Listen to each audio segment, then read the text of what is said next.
रहा है कि आप उन्हीं को टारगेट बार बार कर रही हैं। देखो तो वो ज़बरदस्ती मेरा नाम हर जगह ले रहे हैं। शायद मुझे लगता है कि वो कंट्रोवर्सी में ही आते गए हैं। लाइफ टाइम उनका एक ही मोटो रहा है कि कंट्रोवर्सी में आना।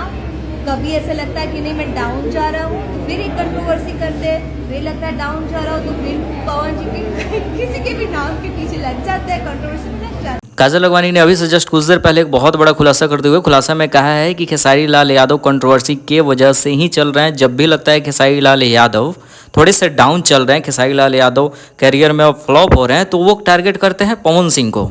शुरू के वीडियो में देखे होंगे काजल लोगों ने डायरेक्ट बोला है कि जब खेसारी लाल यादव को लगता है कि स्टारडम खतरा में है तो हमेशा पवन सिंह को टारगेट करते हैं। दूसरी तरफ उनका वही सोच है कि भैया टारगेट वारगेट करो, क्योंकि कैसे भी करके लाइमलाइट में रहना है, कैसे भी करके मीडिया में रहना है।